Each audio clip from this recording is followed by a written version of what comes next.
সায়েন্সের মতে একজন ব্যক্তিকে দাফন করার ২৪ ঘন্টার মধ্যে তার দেহকে পোকামাকড় ঘিরে ফেলে এবং খেতে শুরু করে। তাতে দুর্গন্ধ ছড়িয়ে পড়ে। এই দুর্গন্ধ আরও পোকামাকড় ডেকে নিয়ে আসে, আর এসব পোকামাকড় দেহের গোস্ত খেতে শুরু করে। ৩ দিন পর নাক আর মুখের অবস্থা পাল্টে যায়। ৬ দিনে হাতের নখ পড়ে যায়। ৯ দিন পর মাথার চুল পড়া শুরু হয়ে যায়। মানুষের পেট ফুলে ১৭ দিন পর পেট ফেটে যায়।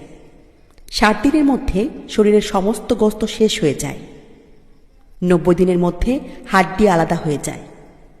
হিংসা, অহংকার, লোভ, মর্যাদা, বাদশাহী সব মাটিতে মিশে যায়।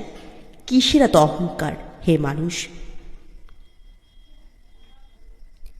মাটি দিয়ে বানানো মানুষ একদিন মাটিতেই মিশে যাবে। তাই আমাদের হিংসা, বিদ্বেষ, অহংকার থেকে দূরে থাকা উচিত। কখনো কোনো খারাপ কাজ করা উচিত নয় এবং বেশি বেশি আল্লাহের ইবাদত করা উচিত।